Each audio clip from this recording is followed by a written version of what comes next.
ಅನ್ಸುತ್ತಾ? ಸ್ವಲ್ಪ ವಿಶೇಷ ಅನ್ಸುತ್ತಲ್ಲ?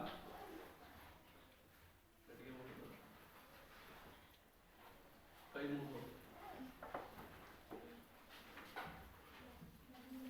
ಸಮಾಜ ವಿಜ್ಞಾನ ವಿಭಾಗದಲ್ಲಿ ವಿಷಯದಲ್ಲಿ ಭೂಗೋಳ ಶಾಸ್ತ್ರ ಇದನ್ನ ವಿಭಾಗ ಅಂತ ಹೇಳಿ ಕರಿತೀವಿ. ಭೂಗೋಳ ಶಾಸ್ತ್ರದಲ್ಲಿ ಬರ್ತಕ್ಕಂತಹ ಅಧ್ಯಾಯ ಕರ್ನಾಟಕದ ಜಲ ಸಂಪನ್ಮೂಲಗಳು. ಸಂಪನ್ಮೂಲ ಅಂದ ತಕ್ಷಣ ನಮ್ಗೆ ಏನಪ್ಪಾ ಅಂತ ಹೇಳಿದ್ರೆ ಅದರಿಂದ ಏನೋ ಒಂದು ಪ್ರಯೋಜನ ಆಗ್ತದೆ ಅಂತೇಳಿ ನಾವು ತಿಳ್ಕೋಬೇಕು. ಎಲ್ಲದಕ್ಕೂ ಸಂಪನ್ಮೂಲ ಅಂತ ಹೇಳ್ತಾರೆ. ಎಲ್ಲದಕ್ಕೂ ಸಂಪನ್ಮೂಲ ಅಂತ ಹೇಳ್ತಾರೆ. ಯಾವ ಮನುಷ್ಯನಿಗೆ ಹೆಚ್ಚು ಉಪಯೋಗಕ್ಕೆ ಬರ್ತವೆ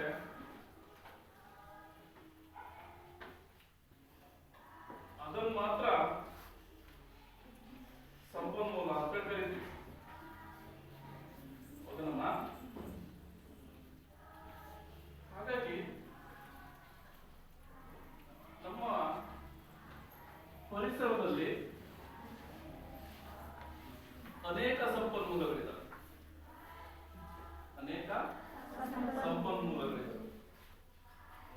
ಪ್ರಕೃತಿದತ್ತವಾಗಿರ್ತಕ್ಕಂತಹ ಸಂಪನ್ಮೂಲಗಳನ್ನ ಸ್ವಾಭಾವಿಕ ಸಂಪನ್ಮೂಲಗಳು ಅಂತ ಹೇಳ್ತೇವೆ. ಪ್ರಕೃತಿದತ್ತವಾಗಿರುವ ಸಂಪನ್ಮೂಲಗಳು ಸ್ವಾಭಾವಿಕ ಸಂಪನ್ಮೂಲಗಳು. ಸ್ವಾಭಾವಿಕ ಸಂಪನ್ಮೂಲಗಳು ಅಂತ ಹೇಳಿದ್ರೆ ಪ್ರಕೃತಿದತ್ತವಾಗಿ ತನ್ನಿಂದ ತಾನೇ ಇರತಕ್ಕಂಥವು, ಯಾವ ಮನುಷ್ಯರಿಂದ ನಿರ್ಮಿತವಾದವುಗಳಲ್ಲ. ಮನುಷ್ಯರಿಂದ ನಿರ್ಮಿತವಾಗದೇ ಇರುವಂತಹ ಸಂಪನ್ಮೂಲಗಳು ಸ್ವಾಭಾವಿಕ ಸಂಪನ್ಮೂಲ. ಮಾನವ ನಿರ್ಮಿತ ಸಂಪನ್ಮೂಲಗಳು, ಮಾನವ ನಿರ್ಮಿತ ವಸ್ತುಗಳನ್ನ ಕೃತಕ ಅಂತ ಹೇಳ್ತಾರೆ. ಮನುಷ್ಯ ಮಾಡೋದೆಲ್ಲದು ಯಾವುದು? ಕೃತಕ, ಆರ್ಟಿಫಿಷಿಯಲ್. ಎಂಥದ್ದು? ಆರ್ಟಿಫಿಷಿಯಲ್. ಒಂದು ಅವಧಿಗೆ ಮಾತ್ರ ಸೀಮಿತವಾಗಿರ್ತಾವ. ಯಾವ? ಕೃತಕ. ಬೇಗ ಹಾಳಾಗ್ತಾವ, ಬೇಗ ಮುಗಿದು ಹೋಗ್ತಾವ, ಬೇಗ ಬರಿದಾಗ್ತಾವ, ಖಾಲಿ ಆಗ್ತಾವ. ಅವು ಏನಿವು? ಕೃತಕ, ಆರ್ಟಿಫಿಷಿಯಲ್. ಆದ್ರೆ ಸ್ವಾಭಾವಿಕವಾಗಿರ್ತಕ್ಕಂಥ ವಸ್ತುಗಳು ಇದಾವಲ್ಲ, ಯಾವತ್ತಿಗೂ ಸಹ ಏನಾಗಲ್ಲ? ಬರಿದಾಗಲ್ಲ. ಏನಾಗಲ್ಲ? ಖಾಲಿ ಆಗಲ್ಲ. ಏನಾಗಲ್ಲ? ಇದು ಹೋಗಲ್ಲ. ಹೋಗ್ತಾನೆ ಆಗ್ಬೋದಲ್ಲ? ಹೀಗೆ ಬರಿದಾಗದೇ ಇರ್ತಕ್ಕಂಥ, ಖಾಲಿಯಾಗದೇ ಇರ್ತಕ್ಕಂಥ, ಯಾವುದೇ ಒಂದು ಕಾಲಘಟ್ಟಕ್ಕೆ ನಶಿಸಿ ಹೋಗದೇ ಇರ್ತಕ್ಕಂತಹ ಸಂಪನ್ಮೂಲ ಏನಿಗೂ ಸ್ವಾಭಾವಿಕ ಸಂಪನ್ಮೂಲ. ಗಾಳಿ ಬರ್ತದೆ, ಸೂರ್ಯನ ಬೆಳಕು ಬರ್ತದೆ, ಮಣ್ಣು ಬರ್ತದೆ, ಪ್ರಾಕೃತಿಕ ಪರಿಸರ ಬರ್ತದೆ. ಇವೆಲ್ಲವುಗಳನ್ನ ಸ್ವಾಭಾವಿಕ ಸಂಪನ್ಮೂಲ ಅಂತ ಹೇಳ್ತೀವಿ. ಅದರ ಜೊತೆಗೆ ಈ ನೀರು ಅಂತ ಹೇಳಿದೆಯಲ್ಲ, ಜಲ ಅಂತೇಳಿ ಏನ್ ಕರಿತೀವಲ್ಲ, ವಾಟರ್ ಅಂತೇಳಿ ಏನ್ ಕರಿತೀವಲ್ಲ, ಇನ್ನೊಂದು ಪಾನಿ ಅಂತೇಳಿ ಏನ್ ಕರಿತೀವಲ್ಲ, ಅದನ್ನ ನಾವು ಸ್ವಾಭಾವಿಕ ಸಂಪನ್ಮೂಲ ಅಂತ ಹೇಳಿ ಕರಿತೀವಿ. It is A natural resources. ಇದು ಒಂದು ಸ್ವಾಭಾವಿಕ ಸಂಪನ್ಮೂಲ. ಹಾಗಾಗಿ ನೀರು ಅತ್ಯಮೂಲ್ಯವಾಗಿರ್ತಕ್ಕಂತಹ ಒಂದು ಪ್ರಾಕೃತಿಕ ದತ್ತವಾಗಿರ್ತಕ್ಕಂತಹ ದೇವರು ನಿರ್ಮಿತವಾಗಿರ್ತಕ್ಕಂತಹ ಒಂದು ಸಂಪನ್ಮೂಲ ಅಂತೇಳಿ ಕರಿತೀವಿ. ನೀರನ್ನು ನಾವು ಅತ್ಯಮೂಲ್ಯವಾಗಿರ್ತಕ್ಕಂತಹ ಒಂದು ವಸ್ತು ಅಂತ ಹೇಳಿ ಕರಿತೀವಿ. ಇದನ್ನ ಜೀವಜಲ ಅಂತ ಹೇಳಿ ಕರಿತೀವಿ. ಗೊತ್ತಿದೆಯಾ? ಇದನ್ನೇನಂತ ಕರಿತೀವಿ ನಾವು?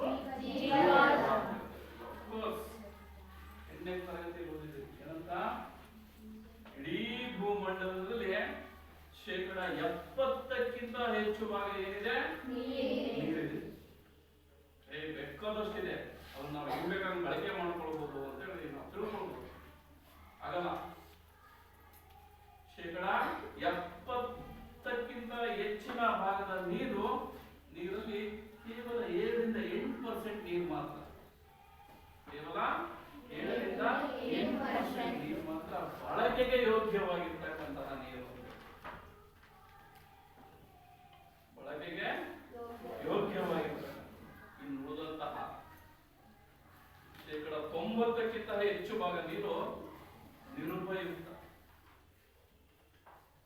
ಬಳಕೆಗೆ ಬಾರದೇ ಇರತಕ್ಕಂತಹ ರೀತಿಯಲ್ಲಿ ಭೂಮಿ ಮೇಲೆ ಸ್ಥಾನ ಪಡೆದಿದೆ. ಹಾಗಾಗಿ ಲಭ್ಯ ಇರತಕ್ಕಂತಹ ಬಳಕೆಗೆ ಯೋಗ್ಯವಾಗಿರ್ತಕ್ಕಂತಹ ನೀರನ್ನು ನಾವು ಅತ್ಯಮೂಲ್ಯವಾಗಿರ್ತಕ್ಕಂತಹ ಒಂದು ಸ್ವಾಭಾವಿಕ ಸಂಪನ್ಮೂಲ ಅಂತ ಹೇಳ್ತಿರ್ತೀವಿ. ಹಾಗಾಗಿ ಈ ಬಳಕೆಗೆ ಯೋಗ್ಯವಾಗಿರ್ತಕ್ಕಂತಹ ನೀರಿನ ಲಭ್ಯತೆ ಭೂಮಿ ಮೇಲೆ ಕನಿಷ್ಠ ಪ್ರಮಾಣದಲ್ಲಿರೋದ್ರಿಂದ, ಕಡಿಮೆ ಪ್ರಮಾಣದಲ್ಲಿರುವುದರಿಂದ ನೀರು ಅತ್ಯಮೂಲ್ಯವಾಗಿರುವಂತದ್ದು. ಇದನ್ನ ಜೀವಜಲ ಅಂತೇಳಿ ನಾವು ಪರಿಗಣಿಸುತ್ತೇವೆ. ಆಗ್ಬೋದಲ್ಲ? ಸರಿ.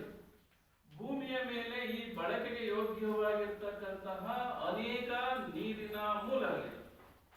ಬಳಕೆಗೆ ಯೋಗ್ಯವಾಗಿರ್ತಕ್ಕಂಥ ಅದರಲ್ಲಿ ಪ್ರಮುಖವಾಗಿ ನಾವು ನೋಡೋದು ನದಿಗಳು. ಬಳಕೆಗೆ ಯೋಗ್ಯವಾಗಿರ್ತಕ್ಕಂತಹ ನೀರಿನ ಮೂಲ ಯಾವುದು? ನದಿಗಳು. ಕರ್ನಾಟಕದಲ್ಲಿ ಇಂತಹ ಅನೇಕ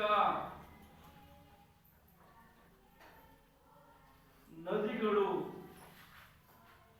ಜನ್ಮ ತಾಳುವುದರ ಮೂಲಕ ಕರ್ನಾಟಕದ ಅನೇಕ ಪ್ರದೇಶಗಳಲ್ಲಿ ತಮ್ಮ ನದಿ ಜಾಲಗಳನ್ನು ಸೃಷ್ಟಿಸಿಕೊಂಡು ತಮ್ಮದೇ ಆಗಿರ್ತಕ್ಕಂತಹ ಪಥದ ಮೂಲಕ ಹರಿಯುತ್ತಾ ಏನ್ ಮಾಡ್ತವೆ? ಸಮುದ್ರಗಳನ್ನ ಹೋಗಿ ಸೇರುತ್ತವೆ. ಒಂದೆಲ್ಲರಿಗೂ ಗೊತ್ತಿರಬೇಕು, ಯಾವುದೇ ಒಂದು ನದಿ ಎಲ್ಲೇ ಹುಟ್ಲಿ ಕೊನೆಗೆ ಹೋಗಿ ಸೇರೋದದು ಸಮುದ್ರ. ಅದಕ್ಕೆ ಅಂತ್ಯ ಎಲ್ಲಿಗೆ? ಸಮುದ್ರ. ಹೀಗೆ ಕರ್ನಾಟಕದಲ್ಲಿ ಹುಟ್ಟತಕ್ಕಂತಹ ಅನೇಕ ನದಿಗಳು ಸಹ ಹುಟ್ಟಿ ಹರಿಯುತ್ತಾ ಏನ್ ಮಾಡ್ತವೆ? ಸಮುದ್ರವನ್ನ ಸೇರು. ಈ ಹುಟ್ಟೋದು ಸಮುದ್ರವನ್ನ ಸೇರುವಂತಹ ಮಧ್ಯ ಇದೆಯಲ್ಲ, ಮಧ್ಯದ ಅದರ ಪಯಣ ಇದೆಯಲ್ಲ, ಅದರ ಒಂದು ಚಲನೆ ಇದೆಯಲ್ಲ, ಆ ಸಂದರ್ಭದಲ್ಲಿ ಮನುಷ್ಯರಿಗೆ ಅನೇಕ ರೀತಿಯಲ್ಲಿ ಪ್ರಯೋಜನಗಳನ್ನ ನೀಡುವುದರ ಮುಖಾಂತರ ತನ್ನ ಹುಟ್ಟಿನ ಸಾರ್ಥಕತೆಯನ್ನ ಮೆರೆತವೆ ಎನ್ನುವಂಥದ್ದು ಅಷ್ಟೇ ಸತ್ಯವಾಗಿದೆ. ಕರ್ನಾಟಕದಲ್ಲಿ ಹರಿತಕ್ಕಂತಹ ನದಿಗಳನ್ನ ಅವುಗಳು ಯಾವ ಯಾವ ಸಮುದ್ರಗಳನ್ನ ಸೇರುತ್ತವೆ ಅನ್ನುವುದರ ಆಧಾರದ ಮೇಲೆ, ಅವುಗಳು ಹರಿಯುವ ದಿಕ್ಕಿನ ಆಧಾರದ ಮೇಲೆ, ಹರಿಯುವ ದಿಕ್ಕುಗಳ ಆಧಾರದ ಮೇಲೆ ಕರ್ನಾಟಕದಲ್ಲಿ ಹರಿಯುವ ನದಿಗಳನ್ನ ಪ್ರಮುಖವಾಗಿ 2 ಭಾಗಗಳಾಗಿ ವಿಂಗಡಿಸುತ್ತೇವೆ. ಕರ್ನಾಟಕದಲ್ಲಿ ಹರಿಯುವ ನದಿಗಳನ್ನ ಎಷ್ಟು ಭಾಗಗಳಾಗಿ? 2 ಭಾಗಗಳಾಗಿ ವಿಂಗಡಿಸುತ್ತೇವೆ. ಎಷ್ಟು ಭಾಗಗಳು? 2 ಭಾಗಗಳು. ಸೊ ಅದು ಹರಿಯುವ ದಿಕ್ಕನ್ನ ಆಧರಿಸಿದೆ. ಕರ್ನಾಟಕದಲ್ಲಿ ಹರಿಯುವ ನದಿಗಳನ್ನ 2 ಭಾಗಗಳಾಗಿ ಮಾಡಿದ್ವಿ ಅಂತೇಳಿ ನಾನು ಹೇಳಿದೆ. ಹಾಗಾದ್ರೆ ಆ 2 ಭಾಗಗಳು ಯಾವ್ಯಾವ? ದಿಕ್ಕುಗಳನ್ನ ಆಧರಿಸಿ ಎಲ್ಲರೂ ಹೇಳಬಹುದು. ಪೂರ್ವಾಭಿಮುಖವಾಗಿ ಹರಿಯುವ ನದಿಗಳು ಮತ್ತು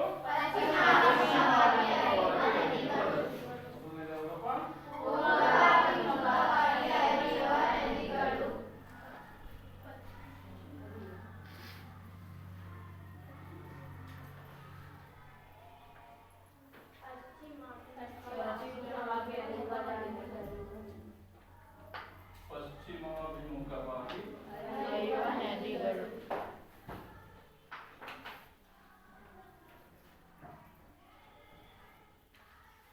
ಕರ್ನಾಟಕದಲ್ಲಿ ಅನೇಕ ನದಿಗಳಿರ್ತವೆ.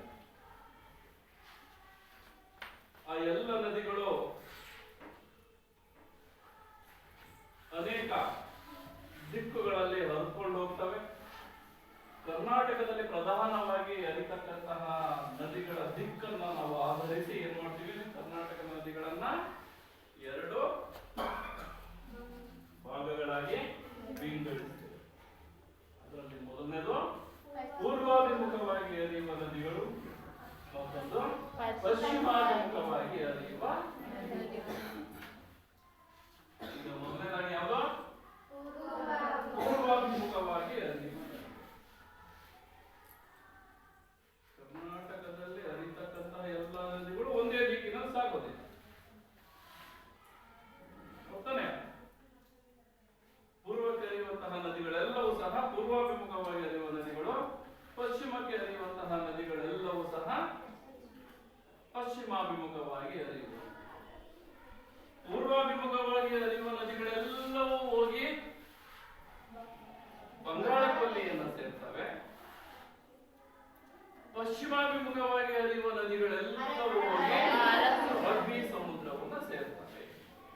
ಕರ್ನಾಟಕದಲ್ಲಿ ಹುಟ್ಟತಕ್ಕಂತಹ ಬಹುತೇಕ ನದಿಗಳು ಪಶ್ಚಿಮ ಘಟ್ಟಗಳ ತಪ್ಪಲಿನಲ್ಲಿ ಜನ್ಮ ತಾಳುತ್ತವೆ. ಎಲ್ಲವೂ ಪಶ್ಚಿಮ ಘಟ್ಟ. ಯಾಕೆಂದ್ರೆ ಅಲ್ಲಿ ಪರ್ವತ ಪ್ರದೇಶ ಸರಣಿಗಳು ಹೆಚ್ಚಾಗಿ ಹಬ್ಬಿವೆ. ಮಳೆಗಾಲದಲ್ಲಿ ಯಥೇಚ್ಛವಾಗಿ ಮಳೆಯಾಗ್ತದೆ. ದಟ್ಟವಾಗಿರ್ತಕ್ಕಂತಹ ಅರಣ್ಯ ಪ್ರದೇಶ ಇಲ್ಲಿ ಕೇಂದ್ರೀಕೃತವಾಗಿದೆ.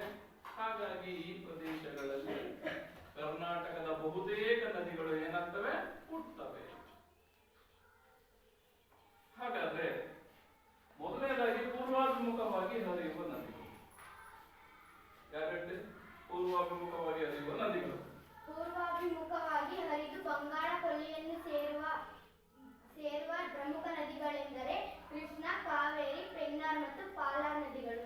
ಕೃಷ್ಣಾ ನದಿ, ಕಾವೇರಿ ನದಿ, ಪೆನ್ನಾರ್ ಮತ್ತು ಪಾಲಾರ್ ಇವು ಪೂರ್ವಾಭಿಮುಖವಾಗಿ ಹರಿಯುವ ಕರ್ನಾಟಕದ ಪ್ರಮುಖ ನದಿಗಳು.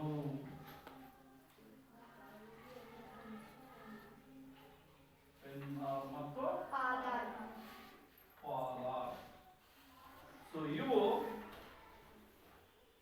ಕರ್ನಾಟಕದಲ್ಲಿ ಪೂರ್ವಾಭಿಮುಖವಾಗಿ ಹರಿಯುವ ಪ್ರಮುಖ ನದಿಗಳು ಅಂತೇಳಿ ಕರೀತೀವಿ. ಅಂದ್ರೆ ಈ ನದಿಗಳೆಲ್ಲವೂ ಸಹ ಎಲ್ಲಿಗೆ ಹೋಗ್ತವೆ, ಬಂಗಾಳ ಕೊಲ್ಲಿಯನ್ನ ಸೇರುವುದರ ಮುಖಾಂತರ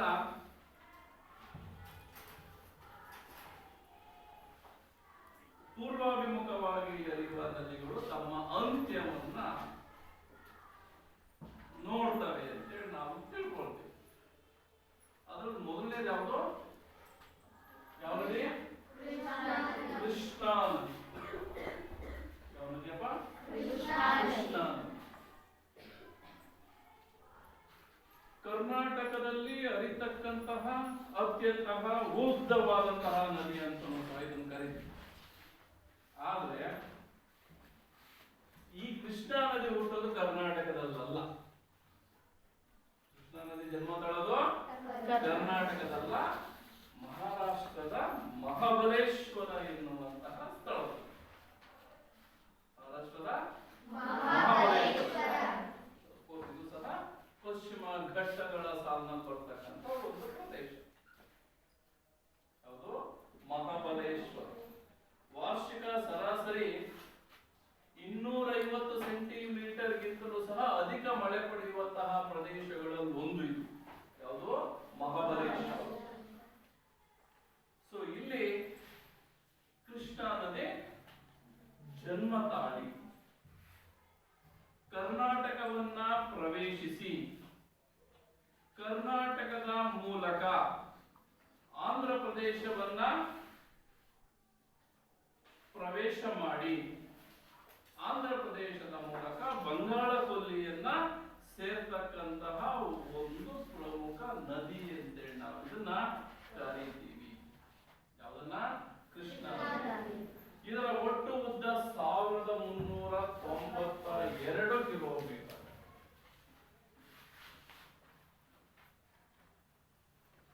1392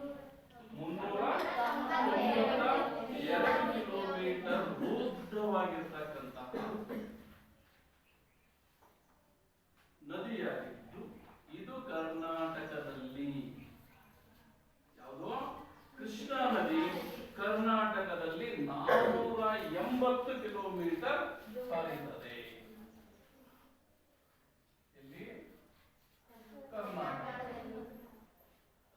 480 ಕಿಲೋಮೀಟರ್ ದೂರವನ್ನ ಸವೆಸಿ ಆಂಧ್ರ ಪ್ರದೇಶವನ್ನ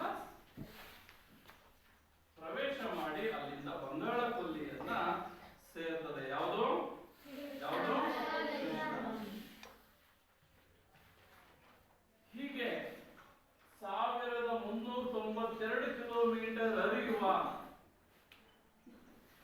ಅನೇಕ ಸ್ಥಳಗಳಲ್ಲಿ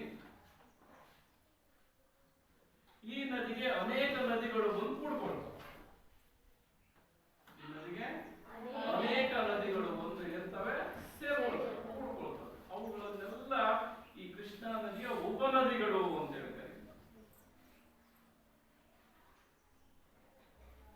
ಕೃಷ್ಣಾ ನದಿಯ ಉಪನದಿಗಳು ಉಪನದಿಗಳು ಅಂತ ಹೇಳ್ತಾರೆ. ಹೀಗೆ ಕೃಷ್ಣಾ ನದಿಗೆ ಬಂದು ಕೂಡ್ಕೊಳ್ತಕ್ಕಂತಹ ಪ್ರಮುಖ ಉಪನದಿಗಳು ಯಾವ್ಯಾವು ಅಂತೇಳಿ ನಾವು ನೋಡೋದಾದ್ರೆ, ಮೊದಲನೇದಾಗಿ ಭೀಮಾ,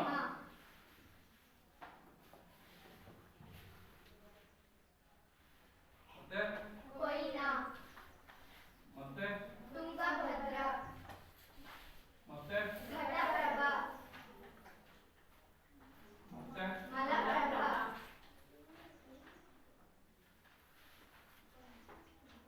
ಮತ್ತೆ ಇವು ಉಪನದಿಗಳು. ಮತ್ತೆ ನದಿಗಳೆಲ್ಲ ಮುಗಿತಲ್ಲ, ಎಲ್ಲವುಗಳನ್ನು ನಾವು ಕೃಷ್ಣಾ ನದಿಯ ಉಪನದಿಗಳು ಅಂತೇಳಿ ನಾವು ಕರಿತೀವಿ. ಈ ಭೀಮಾ ನದಿ ಮತ್ತು ಕೊಯ್ನಾ ನದಿಯನ್ನು ಬಿಟ್ರೆ ಇವೆಲ್ಲವೂ ಸಹ ಕರ್ನಾಟಕದಲ್ಲೇ ಉಳ್ತಕ್ಕಂಥ ನದಿಗಳು. ತುಂಗಭದ್ರಾ, ಘಟಪ್ರಭಾ, ಮಲಪ್ರಭಾ. ಕೂಡಲ ಸಂಗಮ ನೋಡಿದ್ದೀರಿ, ಬಸವಣ್ಣನವರು ಐಕ್ಯವಾಗಿರ್ತಕ್ಕಂಥ ಸ್ಥಳ, ಅಲ್ಲೇ ಎಲ್ಲವೂ ಕೂಡ್ಕೊಳ್ತಾರೆ ಕೃಷ್ಣಾ ನದಿಯನ್ನು. ಕೃಷ್ಣಾ ನದಿಯನ್ನು ಕೂಡ್ಕೊಂಡು ಮುಂದೆ ಸಾಕ್ತಾರೆ. ಈ ಘಟಪ್ರಭಾ, ಮಲಪ್ರಭಾ, ಅಲ್ಲಿಂದ ಮುಂದೋಗಿ ತುಂಗಭದ್ರಾ ಕೂಡ್ಕೊಳ್ತದೆ. ಕರ್ನಾಟಕಕ್ಕೆ ಪ್ರವೇಶ ಮಾಡೋಕ್ಕಿಂತ ಪೂರ್ವದಲ್ಲೇ ಕೊಯ್ನಾ ಮತ್ತು ಭೀಮಾ ನದಿಗಳು ಕೂಡ್ಕೊಂಡಿರ್ತಾರೆ ತುಂಗಭದ್ರಾಗೆ, ಅದಕ್ಕೆ ಕೃಷ್ಣಾ ನದಿ. ಸೊ ಹೀಗೆ ಈ ಎಲ್ಲ ನದಿಗಳನ್ನ ತನ್ನ ಜೊತೆ ಸೇರಿಸಿಕೊಂಡು ಸುಮಾರು 1392 ಕಿಲೋಮೀಟರ್ ಅನ್ನ ಕ್ರಮಿಸಿ ಈ ನದಿ ಬಂಗಾಳ ಕೊಲ್ಲಿಯನ್ನ ಸೇರುತ್ತದೆ. ಈ ಕೃಷ್ಣಾ ನದಿಗೆ ಕರ್ನಾಟಕದಲ್ಲಿ 2 ನೀರಾವರಿ ಯೋಜನೆಗಳನ್ನ ನಿರ್ಮಿಸಿಕೊಳ್ಳುವುದರ ಮೂಲಕ, 2 ನೀರಾವರಿ ಯೋಜನೆಗಳನ್ನ ಅಂದ್ರೆ ಜಲಾಶಯಗಳನ್ನ ಅಂದ್ರೆ ಡ್ಯಾಮ್ಗಳನ್ನ ನಿರ್ಮಿಸಿಕೊಳ್ಳುವುದರ ಮೂಲಕ ಕರ್ನಾಟಕದ ಅನೇಕ ಪ್ರದೇಶವನ್ನ, ಅನೇಕ ಕೃಷಿ ಭೂಮಿಯನ್ನ ನೀರಾವರಿ ಭೂಮಿಯನ್ನಾಗಿ ಮಾಡಿಕೊಂಡಿದ್ದೇವೆ. ಬಿಜಾಪುರ, ಯಾದಗಿರಿ, ರಾಯಚೂರು, ಕೊಪ್ಪಳ ಈ ಜಿಲ್ಲೆಗಳ ಅನೇಕ ಭಾಗಕ್ಕೆ ನೀರಾವರಿ ಸೌಲಭ್ಯವನ್ನ ಒದಗಿಸಿಕೊಡುವುದರ ಮೂಲಕ ಕೃಷ್ಣಾ ನದಿ ಉತ್ತರ ಕರ್ನಾಟಕದ ಅನೇಕ ಜಿಲ್ಲೆಗಳಿಗೆ ಕುಡಿಯುವ ನೀರನ್ನ ಒದಗಿಸುವುದರ ಮೂಲಕ ಹಾಗೂ ಇಲ್ಲಿ ತಯಾರಾಗ್ತಕ್ಕಂತಹ ಜಲವಿದ್ಯುತ್ ಅನ್ನ ಇಲ್ಲಿನ ಅನೇಕ ಪ್ರದೇಶಗಳಿಗೆ ಸರಬರಾಜು ಮಾಡುವುದರ ಮೂಲಕ ಈ ನದಿಯಿಂದ ನಮ್ಮ ಉತ್ತರ ಕರ್ನಾಟಕದ ಬಹಳಷ್ಟು ಭಾಗದ ಜನರು ಪ್ರಯೋಜನವನ್ನ ಪಡೆದುಕೊಳ್ಳುತ್ತಾರೆ. ಹಾಗಾಗಿ ಕೃಷ್ಣಾ ನದಿ ಕರ್ನಾಟಕದಲ್ಲಿ ಹರಿತಕ್ಕಂತಹ ಒಂದು ಪ್ರಮುಖ ನದಿ ಅಂತೇಳಿ ನಾವು ಕರೀತೀವಿ. ಯಾವ್ದನ್ನ ಕೃಷ್ಣಾ ನದಿ. ಕೃಷ್ಣಾ ನದಿ ಆದ್ಮೇಲೆ ಯಾವುದು? ಕಾವೇರಿ. ಕರ್ನಾಟಕದ ಮತ್ತೊಂದು ಪ್ರಮುಖವಾಗಿರ್ತಕ್ಕಂತಹ ನದಿ ಅಂತೇಳಿ ನಾವು ಇದನ್ನ ಕರೀತೀವಿ. ಯಾವ್ದನ್ನ? ಕಾವೇರಿ ನದಿಯನ್ನ ಕರ್ನಾಟಕದ ಜೀವ ನದಿ ಅಂತ ಹೇಳ್ತಾರೆ. ಇದನ್ನ ದಕ್ಷಿಣ ಗಂಗೆ ಅನ್ನುವಂತಹ ರೀತಿಯಿಂದ ಕರೀತಾರೆ. ಗಂಗಾ ನದಿ ಗೊತ್ತಲ್ಲ ನಿಮಗೆ? ಗಂಗಾ ನದಿ ಗೊತ್ತಲ್ಲ? ಇಡೀ ಭಾರತದಲ್ಲೇ ಅತ್ಯಂತ ಪಾವಿತ್ರತೆಯನ್ನ ಹೊಂದಿರತಕ್ಕಂತ ನದಿ ಅಂತ ಹೇಳ್ತಾರೆ. ಗಂಗಾ ನದಿಯಲ್ಲಿ ಸ್ನಾನ ಮಾಡಿಬಿಟ್ರೆ ಹಿಂದೆ ಮಾಡಿದಂತಹ ಅನೇಕ ಪಾಪಗಳೆಲ್ಲವೂ ಸಹ ತೊಳೆದು ಹೋಗ್ತಾವೆ ಗಂಗಾ ನದಿಯಲ್ಲಿ. ಅಷ್ಟು ಪಾವಿತ್ರತೆಯನ್ನ ಹೊಂದಿರತಕ್ಕಂತ ನದಿ ಅಂತೇಳಿ ನಾವು ಕರೀತೀವಿ. ಯಾವ್ದನ್ನ? ಎಲ್ಲ ಹೆಚ್ಚಿಗೆ ಹಾಕ್ಬೇಡ್ರಿ, ಎಸ್ಟಿಮೇಟ್ ಹಾಕೇ ಬೇಡ್ರಿ. ಸ್ವಲ್ಪಗೆ ಪಾಪ ಕಾರ್ಯಗಳನ್ನು ಮಾಡೋಣ, ಗಂಗಾ ನದಿಗೆ ಹೋಗಿ ಮುಳುಗಿ ಬರೋಣ ಅಂತೇಳಿ ಕರೀತಾರೆ. ಯಾವ್ದಾರ ಕೊಲೆ ಮಾಡಿ, ಸುಲಿಗೆ ಮಾಡಿ, ಕಳ್ತನ ಮಾಡಿ ಹೋಗಿ ಮುಳುಗಿ ಬಂದ್ಬಿಡೋಣ ಅಂತಂದ್ರೆ ಮುಗಿಯಲ್ಲ ಪಾಪದ ಕಾರ್ಯ. ಜೈಲ್ ಕಂಡು ಎಣಿಸ್ಬರ್ಲೇ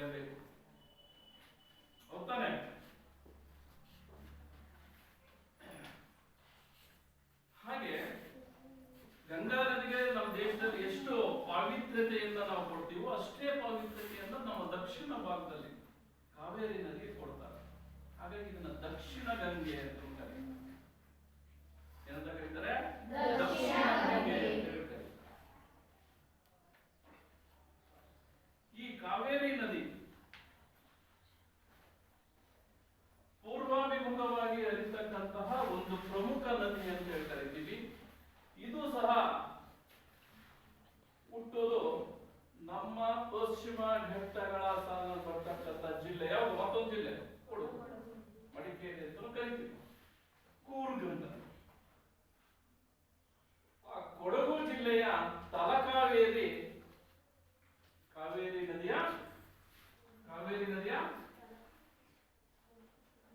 ಏನು ಉಗಮ ಸ್ಥಾನ.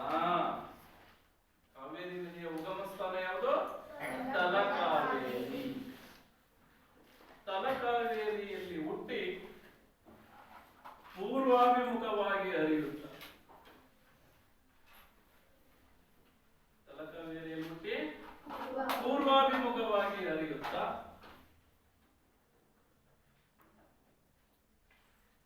ಕೊಡಗು, ಮೈಸೂರು, ಮಂಡ್ಯ, ಚಾಮರಾಜನಗರಗಳಲ್ಲಿ ಕ್ರಮಿಸಿ ಕೇರಳದ ಸ್ವಲ್ಪ ಭಾಗವನ್ನ ಪ್ರವೇಶಿಸಿ ತನ್ಮೂಲಕ ತಮಿಳುನಾಡಿನ ಮೂಲಕ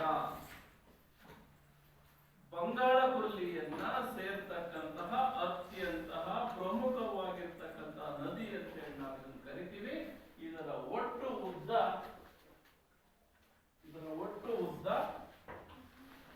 804 ಕಿಲೋಮೀಟರ್.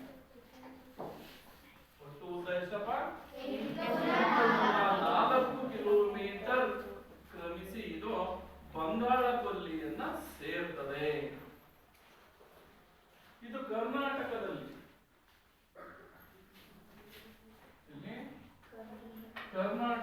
ಸುಮಾರು 380 ಕಿಲೋಮೀಟರ್ ಅನ್ನ ಕ್ರಮಿಸುತ್ತದೆ, ಸಾಗುತ್ತದೆ, ಚಲಿಸುತ್ತದೆ. ಯಾವುದು? ಕಾವೇರಿ. ಅಂದ್ರೆ ಕರ್ನಾಟಕದಲ್ಲಿರ್ತಕ್ಕಂತಹ ಅನೇಕ ಪ್ರದೇಶಗಳ ಮೂಲಕ ಇದು ಹರಿಯುತ್ತದೆ ಅಂತೇಳಿ ನಾವು ನೋಡಬಹುದಾಗಿದೆ. ಈ ನದಿಗೂ ಸಹ ಅನೇಕ ಉಪನದಿಗಳಿವೆ.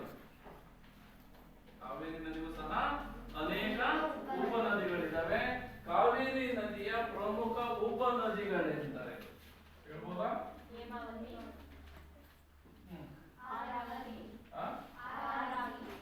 ಆರಂಗಿ, ಲೋಕಪಾವನಿ, ಶಿಂಷಾ,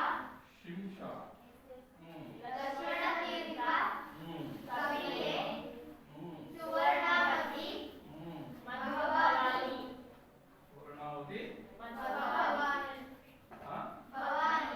ಭವಾನಿ. ಇವು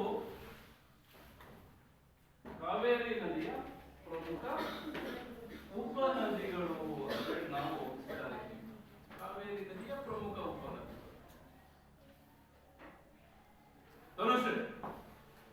ಕಾವೇರಿ ನದಿಯ ಪ್ರಮುಖ ಉಪನದಿ. ಸೊ ಇವೆಲ್ಲವುಗಳನ್ನು ಒಟ್ಟಿಗೆ ತೆಗೆದುಕೊಂಡು ಹೋಗ್ತದೆ ಈ ನದಿ ಅಂತೇಳಿ ನಾವು ನೋಡಬಹುದಾಗಿದೆ.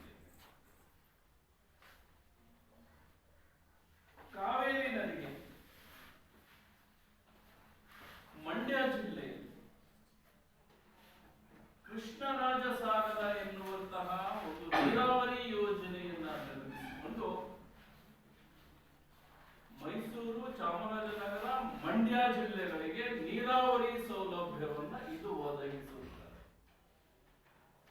ಜೊತೆಗೆ ಮೈಸೂರು ಹಾಗೂ ಬೆಂಗಳೂರು ನಗರಗಳಿಗೆ ಕುಡಿಯುವ ನೀರನ್ನು ಸರಬರಾಜು ಮಾಡುವುದರ ಮೂಲಕ ಅನೇಕ ಜನರ ಬಾಯಾರಿಕೆಯನ್ನ ತಡೆಸ್ತಕ್ಕಂಥ ಕೆಲಸವನ್ನ ಈ ನದಿ ಮಾಡ್ತಾ ಇದೆ. ಈ ಈ ಕಾವೇರಿ ನದಿ ನೀರಿನ ಹಂಚಿಕೆಗೆ ಸಂಬಂಧಿಸಿದೆ. ಕಾವೇರಿ ನದಿ ನೀರಿನ ಹಂಚಿಕೆಗೆ ಸಂಬಂಧಪಟ್ಟಂತೆ 3 ರಾಜ್ಯಗಳಲ್ಲಿ ಏನಿದೆ, ಭಿನ್ನಾಭಿಪ್ರಾಯವಿದೆ.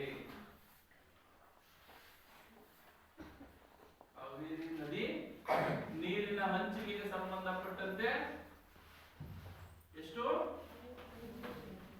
3 ರಾಜ್ಯಗಳ ಮಧ್ಯೆ ಏನಿದೆ, ಭಿನ್ನಾಭಿಪ್ರಾಯವಿದೆ. ಕಾವೇರಿ ನದಿ ನೀರಿನ ಹಂಚಿಕೆಗೆ ಸಂಬಂಧಪಟ್ಟಂತೆ ಯಾವ ಯಾವ ರಾಜ್ಯಗಳು ಭಿನ್ನಾಭಿಪ್ರಾಯ ಹೊಂದಿದವೆ ಅಂತ ಹೇಳಿದ್ರೆ, ಅದು ಹುಟ್ಟೋದಲ್ಲಿ ಕರ್ನಾಟಕ. ರಾಜ್ಯಗಳು ಕೇಳ್ತಾ ಇದ್ದೀವಿ. ಎರಡನೇದು ಕೇರಳ, ಮೂರನೇದು ತಮಿಳುನಾಡು. ಈ 3 ರಾಜ್ಯಗಳಿಗೆ ಸಂಬಂಧಪಟ್ಟಂತೆ ನಾನು ಇಷ್ಟು ನೀರು ಬಳಸ್ಕೋಬೇಕು, ನಾನು ಇಷ್ಟು ನೀರು ಬಳಸ್ಕೋಬೇಕು ಅಂತೇಳಿ ಈ ತಮ್ಮಂತೆ ಏನ್ ಮಾಡ್ತಾ ಇದಾವೆ, ಭಿನ್ನಾಭಿಪ್ರಾಯವನ್ನ ಈ 3 ರಾಜ್ಯಗಳು ಸೃಷ್ಟಿಸಿಕೊಂಡಿದ್ದಾವೆ. ಅದರಲ್ಲೂ ಈ ಕಾವೇರಿ ನದಿ ನೀರಿನ ಹಂಚಿಕೆಗೆ ಸಂಬಂಧಪಟ್ಟಂತೆ ಕರ್ನಾಟಕ ಮತ್ತು ತಮಿಳುನಾಡಿನ ಮಧ್ಯೆ ಒಂದು ದೊಡ್ಡದಾಗಿರ್ತಕ್ಕಂತಹ ಜಲ ವಿವಾದ ಇವತ್ತು ಸೃಷ್ಟಿಯಾಗಿರೋದನ್ನ ನಾವು ನೋಡಬಹುದಾಗಿದೆ.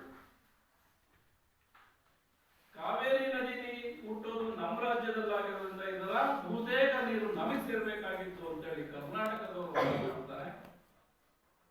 ಇದು ಹೆಚ್ಚು ಹರಿಯೋದು ನಮ್ಮ ರಾಜ್ಯದಲ್ಲಿ ಅಂತೇಳಿ ತಮಿಳುನಾಡಿನವರು ನೀರಿನ ಹಂಚಿಕೆಗೆ ಸಂಬಂಧಪಟ್ಟಂತೆ ವಾದ ಮಾಡಿದ್ದಾರೆ. ಇದು ಸೂಕ್ತ ಪರಿಹಾರವನ್ನು ಕಂಡುಕೊಳ್ಳಿಕ್ಕೆ ಸಾಧ್ಯ ಆಗಿದೆ. ಸೂಕ್ತ ಪರಿಹಾರ ಕಂಡುಕೊಳ್ಳಿಕ್ಕೆ ಸಾಧ್ಯ ಆಗಲಿಲ್ಲ.